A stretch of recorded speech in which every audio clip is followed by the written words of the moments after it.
So presentation about one of our VL products called Sun Maxilink Prime. So basically, it is a life insurance with investment. Okay? Kasi mas maraming Pinoy ngayon, gusto nila yung parang 2-in-1 na or 3-in-1 para magkasama na yung ano nila, yung protection investment nila doon sa accumulation investment nila. So, let me mapakilala ko lang sa inyo, yung walkthrough ko lang kayo sa Maxilink Prime. I hope makatulong to sa inyong pagde-decide na kumuha or i-take advantage yung ganito kagandang financial instrument. No? So basically, it gives you a guaranteed life insurance coverage. If you applied at age 30, 30 years old ka ngayon, it can cover you with life insurance coverage up until age 88. Whatever happens to you, your family will inherit a certain amount. So you won't be a burden, right? And also, so basically, ang Sun Maxilink Prime will give you 200% face amount.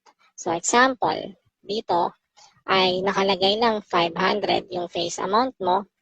However, since it's 200%, if for any reason you were taken out of the picture, let's say after 3 years na meron ka nito, or after 20 years, or after 50 years, as long as pasok ka sa age na within 88, okay, Sun Life will pay your family for the amount of 1 million. So, depende kung magkano yung coverage na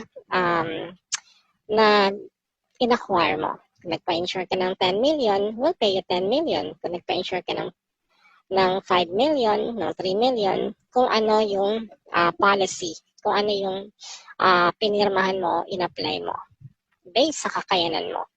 So, basically, it's a life insurance product. But we can also add some health protection. Let's say, itong number, una ay total disability benefit. Ano ba yan? Ano ba yung TDB na yan? Nakalagay, waiver of premium. Of course, in the event na nagkaroon tayo ng total disability due to sickness or injury, hindi ka na makakapag-work nun, right? How can you pay this policy? Which is 3,000 a month, right? Or 36,000 annually, or 9,000 quarterly. How can you pay that? Disabled ka. So, Sun Life will no longer ask you to pay this. It is as if Sun Life will be the one paying this for you because you have acquired this type of rider, which is total disability benefit, that you only get charged for only 615 annually. Hindi siya monthly, it's annually. And on top of that, accidental death benefit, another optional na pwede mong i-add or hindi kasama, for only 900 a year. If your cause of death is accident, we will pay you not only 1 million but 1.5 million. Okay? So, hindi naman ibig sabihin patay agad dyan. Let's say, na-accidente si client, tapos na-hospital siya, na-confine, 60 days siya sa hospital, basta within 90 days that he was taken out of the picture, na ang cause of death is accident, we will pay 1.5 million plus yung living benefit or yung investment na hindi niya na-withdraw. Critical illness. Well, alam naman natin sobrang mahal magka-critical illness, no? Let's say, nag-work ka ng 10 years, 20 years, nakaipon ka ng 3 million, 5 million, and then, sadly, nagkaroon ka ng critical illness, it can possibly wipe out your savings na pinagtrabahuhan mo for so many years. So, kaya pinatawag tong VUL na income continuation and also protection is because you don't want to exhaust your funds or your savings dahil nagkasakit ka. If you acquire this policy, hindi mo agad kailangan ilabas yung savings mo because Sun Life will pay you directly for 1 million pesos in case na nagkaroon tayo ng critical illness. Of course, ngayon malakas tayo. But we do not know after 10 years, after 20 years, after 30 years, right? So this rider or this critical illness benefit is covering you up until age 70. For that if you get hit by critical illness na pasok sa policy na to, we will pay you. Okay? Ano yung mga pasok na critical illness? We have 36 critical illness na kino-cover na karaniwan tumatama sa mga Pinoy. So dyan, yung mga acute heart attack, ayan, yung mga end-stage cancer, end-stage renal disease, yung mga Alzheimer's disease and all.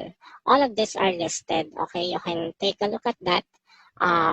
And it is the doctor naman who will verify kung ano yung sakit na nagkaroon tayo. Just for example lang naman. Okay, so meron tong at least pag-approve mo, hindi ka agad covered nito. The critical illness must occur more than 90 days after the date the benefit comes into force. So, of course, to protect the company, baka mamaya meron ka ng critical illness na nag-apply ka, diba? So, you must be clean before you applied. So, very important na habang healthy tayo, kumukuha na tayo, diba? Like, it's a preparation eh. Yan. On top of that, we will also pay you 1,500 pesos daily hospital income. And it is for any sickness or injury. Wala tong ibang kondisyon na sakit.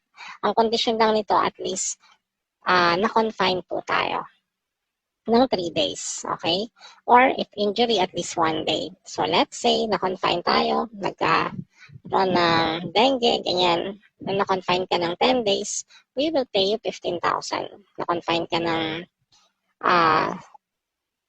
20 days, we will pay you 30,000. Okay? So, sabi pa dito, we will pay twice the amount kapag ICU at yung mga dreaded disease na nandito. So, ang confinement nun ay 3,000 daily. And we are covering you up to 1,000 days. And we are covered until age 60. Again, for any sickness or disease or injury, as long as you are confined in the hospital. So, yun. So, it gives you peace of mind, right? Because you don't want to be a burden when you get sick. And if you are taken out of the picture, you want your family secured financially. Lalo na kung ang mga bata ay hindi pa nakakatapos ng pag-aaral. So, we want to secure them financially, right? And you want to be a blessing. So, on top of that, meron siyang investment. Yun yung maganda dito. If nothing happens to you, there's an investment part.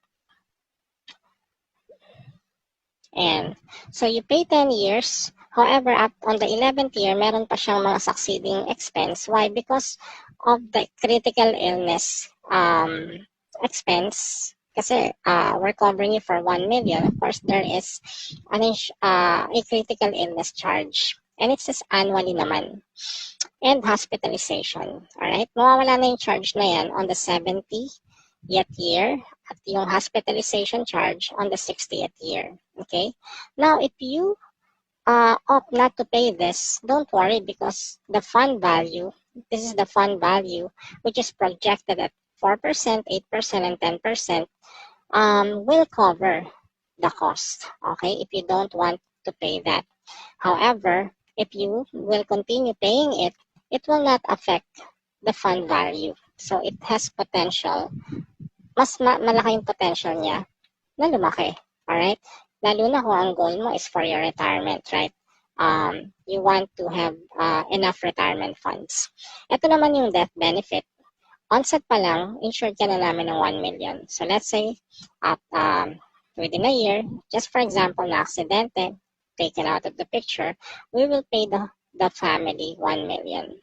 And kung matutusin mo, tumataas po siya kasi laging added yung fund value. Meaning, yung hindi mo na-withdraw na living benefit, added lagi siya sa death benefit. So, kung hindi mo siya na-withdraw, let's say ang fund value mo at age 65 is 3.7 million, 4.7 yung makukuha ng family. Right? So, it's only for, sa 30 years old po, non-smoker, it's only for 3,000 a month. Right? 3,000 a month, it will not hurt you. Basically, it's just 5 to 10% of your monthly salary, but it can cover your death benefit, your hospitalization, your critical illness benefit as well. So, very important po na meron tayong ganitong financial instrument, financial protection, because you don't want to be a burden and you want to secure yourself financially, right? So, yun lang po.